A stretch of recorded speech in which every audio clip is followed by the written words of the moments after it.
반갑습니다. 아파트 사이클 연구소 소장 이현철입니다. 배짱입니다. 네. 네. 저희 오랜만에 만났어요. 네. 아, 예, 맞나요? 맞아요. 한 2주 정도 네네네. 쉬었죠. 맞아요. 네. 네, 잘 지내셨죠? 네. 왜 2주 동안 쉬었죠, 우리가? 저희가 새로운 주제를 정하려고 좀 네. 각자 좀 시간을 가졌잖아요. 싸운 거 아니에요? 네, 잘 화해했고요. 네, 네. 화해하고요. 저희 이번 시간에 새로운 시리즈로 네. 시작하려고 하는데 어떤 주제죠? 지금 부동산에 보면 잘못된 이론과 상식이 넘쳐나고 있어요. 그리고 그걸 바탕으로 시장을 분석하려고 하니까 네. 뭐 어떨 때는 이게 맞는 듯 하다가 결국 중요할 때 이게 예측이 틀어지기도 하고 잘못된 분석이 되기도 하고 이러는 상황 때문에 네. 제가 여러분들에게 이런 부분에 대해서 조심하라 이렇게 누누이 이렇게 말씀을 드리는데 이거를 정확히 잘못된 거다라고 얘기하지 않고 다른 의견만 제시를 해드리니까 네. 긴가민가 하시는 분들이 꽤 많은 것 같아요. 그래서 제가 이거를 이제 잘못된 거를 네. 바로 잡아주는 게 좀 필요할 것 같다. 이 생각이 좀 들어서 네. 잘못된 이론과 상식을 바로 잡아줄 시간 네. 이걸 한번 가져보도록 할까 합니다. 네, 잘못된 이론이 어떤 게 있을지 궁금한데 네. 오늘 처음으로 말하게 될 주제는 뭐죠? 지금 보면 집값이 굉장히 올라가고 있는 원인에 대해서 이제 많은 분들이 얘기를 하고 있는데 네. 그 중에 이제 대표적인 게 정부의 양도세 중과 네. 그러니까 양도세 규제가 너무 과해서 네. 이걸로 인해서 매물이 거꾸로 잠겨버리니까 네네. 이걸로 인해서 집값이 올라가고 있다라고 네네. 이제 생각하는 분들이 정말 거의 뭐 제가 볼 때는 거의 다수지 않나 이렇게 생각이 들고 저도 포함. 그래서 지금 이제 시장을 네. 안정화시키려면 양도세 규제를 풀어라라고 네. 주장하는 분들이 많다는 거예요.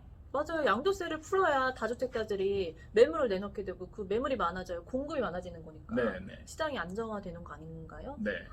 그러니까 그럴듯하게 들리기 때문에 사람들이 이제 이걸 믿고 있는 것일 수 있는데 네. 이거는 완전히 잘못된 거예요. 진짜요? 네. 되게 완벽한 이론인데? 논리 정연한데요, 되게? 이게 완전히 잘못된 거기 때문에 네. 이번 시간은 네. 이거를 바로잡는 시간을 가져보도록 하겠습니다. 네, 그럼 어떻게 좀 잘못됐는지 구체적으로 좀 말씀해 주세요. 크게 두 가지 측면이 있는데 첫 번째는 지금 이걸 주장하는 분들이 매도 물량만 얘기를 하거든요. 네. 매도 물량에 대해서만 얘기를 한단 말이에요. 양도세가 영향을 미치는 게 매도 물량 아닌가요? 그렇게 생각할 수도 있어요. 그런데 절대 그렇지 않습니다. 모든 규제든 뭐 어떤 정책이 나오면 이게 매수 부분하고 매도 부분하고 동일하게 효과를 내게 돼 있어요. 그리고 이런 것을 고려해서 규제를 내는 겁니다. 그런데 네. 지금 대부분의 뭐 거의 100%가 매수 부분에서 미칠 영향에 대해서는 아예 생각도 안 하고 언급도 안 하고 있어요. 그 연관이 없어 보이니까 생각을 안 하는 것 같은데. 네, 그러니까 그게 이제 잘못됐다라고 하는 것이죠. 지금 이 양도세 규제는 어떤 효과를 기대하면서 냈냐면 지금 같은 경우 이 투기 심리가 형성이 되고 있는 상황이잖아요. 근데 이 투기 심리를 놔두게 되면 이게 무한대로 증폭이 된단 말이에요. 그래서 정부는 이 투기 심리를 약화시키기 위해서 이런 규제를 낸 거예요. 그러니까 양도세 규제를 하게 되면 일단 집 가진 사람들 입장에서는 이게 이제 부담이 되는 거고요. 사는 사람 입장에서는 사실 더 부담이 되는 겁니다. 사는 사람한테도 부담이 돼요? 당연히 부담이 되죠. 사실은 사는 사람은 어느 정도 투자적인 요인이 굉장히 강하잖아요. 근데 투자를 했는데 양도세 규제를 중과를 해버려요. 그러면은 투자 수익이 대폭 줄어들잖아요. 그러면은 이게 굳이 이걸 사야 되나? 이런 생각이 들게 된단 말이에요. 그러니까 효율성을 따지게 돼 있어요. 사면서 양도세까지 생각을 하니까 그게 또 부담이 돼서 매수 심리를 죽인다는 그럼요. 말씀이시죠? 그러니까 지금 다주택자들이 막 적극적으로 막 살려고 하다가 양도세 중과가 되면서 이제 적극적인 매수가 사라지는 지금 상황이거든요. 그래서 지금 보면 다주택자들의 매수는 굉장히 많이 줄었어요. 이제 오히려 이제 요즘 새로운 매수세로 등장하고 있는 게 양도세 중과에 해당하지 않는 네네. 예, 실수요자들이 이제 네. 새로 매수 세력으로 등장을 했잖아요. 네. 그러니까 지금 보면 이 양도세 중과는 네. 분명히 매수세를 줄여드는 효과가 지금 발생을 하고 있는 거예요. 네네. 네. 그런데 이제 안타깝게도 이 양도세 중과로 인해서 매도세가 늘어날 거라고 이제 정부가 예상을 했는데 네. 초기에는 많은 전문가들도 그렇게 예상을 했어요. 네. 이 양도세로 그 중과를 하게 되면 매물이 많이 늘어날 것이다라고 예상을 했는데 저는 그때 당시에 그렇지 않을 것이다. 네. 네. 이 매물 증가 효과는 거의 없다라고 얘기를 했는데 실제로 이제 그렇게 됐죠. 네. 실제로 매물이 증가하는 게 아니고 잠겨버리는 이 네. 부작용이 생겨버린 거잖아요. 네. 그래서 이제 매물이 더 줄어드는 상황이 발생을 네. 했고 그로 인해서 가격이 좀 더 뛰는 상황이 발생을 한 건 맞아요. 그럼 양도세를 감면해 준다면 어떤 부작용이 있다는 말씀이세요? 그럼? 그러니까 양도세를 중과를 없애버리잖아요. 네. 매수 세력, 다주택자들이 다시 살아날 수 있는 거예요. 다주택자들의 매수가 네. 다시 살아날 수 있는 겁니다. 그래서 지금 어떤 상황이 벌어지냐? 팔아야 될 물건들 지금 가지고 있는 것들 네. 있잖아요. 이걸 이제 팔아. 네. 판 다음에 다시 사는 거죠. 그럼 그걸 파는 걸 다주택자들이 또 산다는 그렇죠. 말씀이시죠? 예를 들어서 2개, 3개 있던 걸 팔아서 하나를 사거나 뭐 이렇게 해서 그러니까 다시 매수 세력으로 등장을 한다는 얘기죠. 그러니까 지금 전문가들이 얘기하는 거는 이 사람들이 팔고 네. 그걸로 끝 이렇게 지금 아주 네. 그 간단하게. 그냥 자기 나름대로의 그냥 그 가정을 해놓고 하는데 네네. 절대 그걸로 끝나는 게 아니에요. 이렇게 해서 판 사람들이 다시 매수세로 다른 매물들을 사거나 다른 지역을 사거나 이렇게 해서 엄청나게 더 부풀려진 매수 세력으로 등장할 수가 있다라는 거예요. 그렇네요. 투자자들한테 그 세금의 부담을 하나 덜어주니까 다시 이제 매수 심리가. 그렇죠. 예.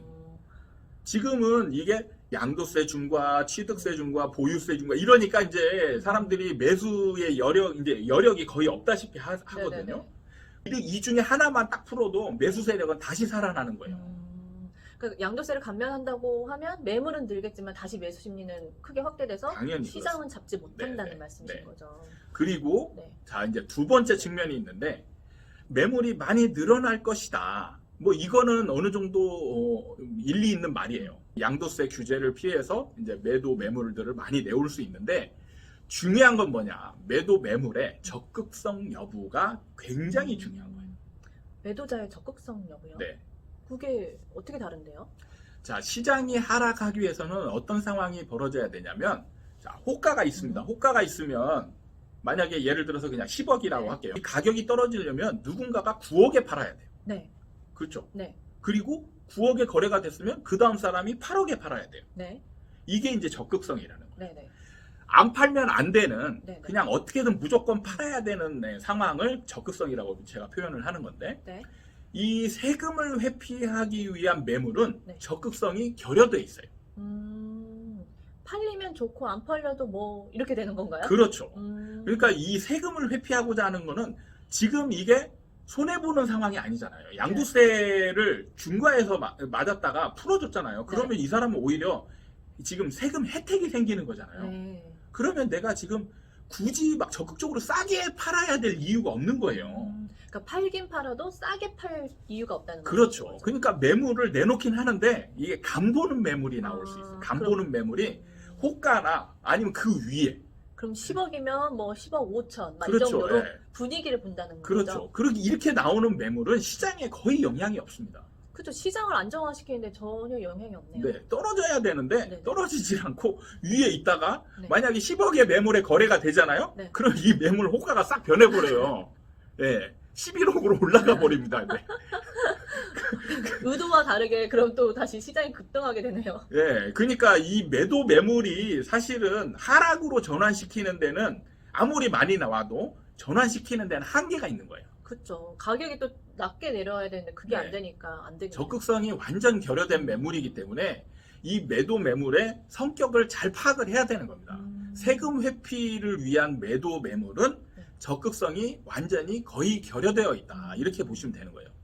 저는 그냥 매물이 많으면 시장이 좀 안정화될 거라고 그냥 네. 단순하게 생각했는데 그게 아니네요. 그 그러니까 이 적극성? 매도 매물이 적극성을 띠려면 먼저 선행돼야 될 게 있어요. 어떤 게 선행돼야 돼요? 시장이 먼저 하락을 해야 됩니다. 시장이 먼저 움직여야 네, 돼요. 시장이 먼저 다른 요인에 의해서 네. 하락으로 전환이 되면 이때부터 이제 집값이 떨어질 거다라는 어느 정도 확신과 믿음이 생기는 순간 이 사람들은 이제 적극성을 띠게 돼 있어요. 그러면서 이제 하락폭이 커지고 네. 하락 기간이 길어지게 되는 겁니다. 시장이 하락할 거라고 이제 생각되니까 이제 싸게 내놓는다는 말이죠. 그렇죠. 그러니까 네. 여러분들이 명심해야 될 건 뭐냐? 먼저 이 사람들이 다주택자의 매물로 인해서 하락 전환되는 거는 거의 없다. 이렇게 보시면 되고요. 네. 다른 요인에 의해서 시장이 하락되어야 이 다주택자의 매물은 그냥 쏟아져 나온다. 이때는 굳이 중과가 아니고 뭘 해도 그냥 자연스럽게 쏟아져 나오게 돼 있어요. 말씀으로 다른 요인 때문에 하락이 된다고 하시던데 네. 그럼 지금은 그런 하락 요인이 작용하지 않는다는 건가요? 그렇죠. 지금은 하락 요인이 작용하지 않고 있는 상황이에요. 그래서 지금 하락 전환이 될 것처럼 보이는데도 안 되는 게 정부가 아무리 매도 물량을 쏟아내게끔 유도를 해도 매물이 나오긴 나왔잖아요. 지금 법인 매물 같은 경우도 상당히 나왔단 말이에요. 네. 그런데 시장을 하락 전환시키지 못하고 있어요. 그거는 이 매도 매물에 적극성이 결여되어 있기 때문이고 시장이 아직 하락 전환되지 않은 상황에서 특히나 상승하거나 보합세일 때는 이분들도 같이 버틴다는 거죠. 그럼 어떤 요인이 있어야 그게 제가 예전부터 강하게 주장했던 바로 미분양인 거. 그러니까 미분양, 이 분양을 잘 이해를 해야 됩니다. 우리나라에만 있는 제도거든요. 선분양 제도. 네. 이거를 잘 이해하셔야 되는데 분양이라는 거는 공급이죠. 어느 정도 공급인데 네.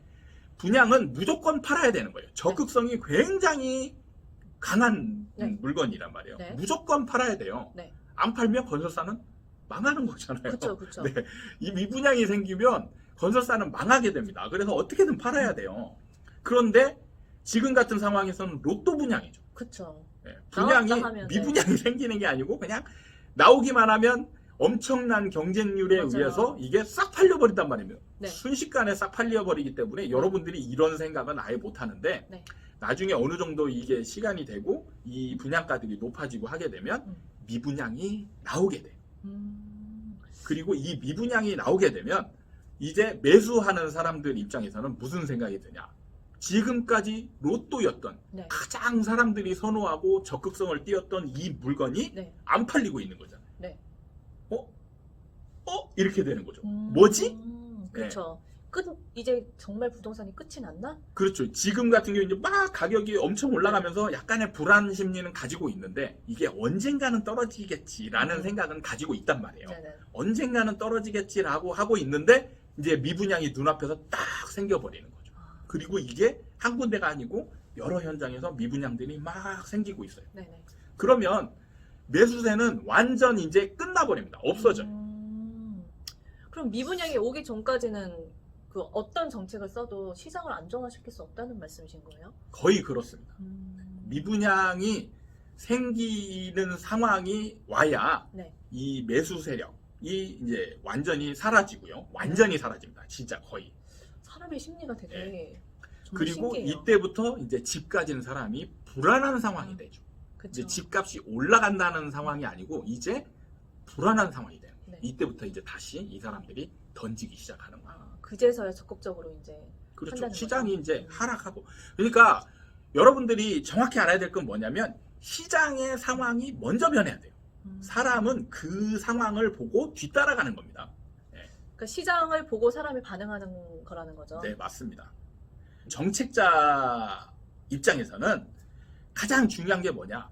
뭘 해서 미분양을 만들 거냐? 이걸 고민해야 되는 거예요, 실제로. 근데 네. 문제는 이 우리나라 부동산 전문가들이 분양에 대해서 뭐 청약만 막 이렇게 고민을 했지 네. 미분양이 어떤 효과를 내고 미분양이 어떻게 해서 생기고 이런 거에 대해서 연구한 사람이 거의 없어요. 거의 진짜 없는 것 같아요. 네, 분양업 쪽에서 사실 일한 사람이 거의 전무하죠. 네, 저는 이제 분양업계에서 일을 하다 보니까 네. 시장 상황이 급변하는 거를 저는 진짜 수없이 봤거든요. 네네네. 막 가자 막 이렇게 하다가 갑자기 순식간에 왜 생겼는지도 모르게 미분양이 딱 생겨버리고 네네. 그리고 미분양이 생기면 사람들의 생각이 완전히 180도 바뀌어버려요. 그러니까요. 참 바뀌기 힘든 것 같은데 네. 바꾸면 또 순식간이에요. 사람들 네, 마음이. 순식간에 바뀝니다. 네. 미분양에 의해서 진짜 순식간에 바뀌는데 이걸 아무도 모르니까 지금 정부도 이거에 대해서 고민하는 분 제가 볼 땐 아무도 없을 거라고 생각을 해요. 그러니까 눈에 보이는 것만 급급해가지고 양도세는 매도에만 영향을 미친다. 딱 생각하고 이런 식의 사고방식을 하고 있으니 네. 못할 것 같아요. 그러니까 지금 정책자는 양도세 중과나 뭐 이런 거는 고민할 필요도 없습니다. 사실은 효과가 어느 정도 누적돼 있고 부작용이 좀 있는 거지 네네. 실제로는 효과가 어느 정도 나타나고 있는 거예요. 그렇기 때문에 이거를 굳이 막 네. 이제 바꾸고 이렇게 할 필요 없이 네. 예, 지금 상황에서는 미분양이 어떻게 생길 것인가 이 고민을 해서 이 미분양이 생기게 만들면 사실은 끝나는 거예요. 그렇네요. 게임 끝이에요. 오늘 그 잘못된 상식에 대해서 알아보는 첫 번째 시간이었는데 그 네. 양도세 중과를 감면하면 시장이 안정화될 거라는 그 상식을 아주 확실히 깨 부셔주셨네요. 이건 완전한 착각도 아니고 그냥 이거는 그냥 뭐라고 해야 되나 한쪽 측면만 이렇게 그 네네. 보는 굉장히 편협된 시각으로 지금 생각을 하는 거예요.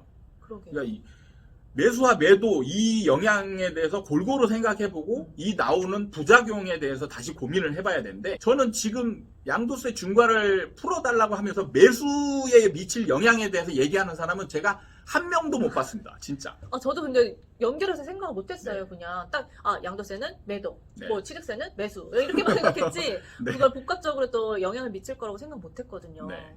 아주 유익한 시간이었습니다. 저는. 네.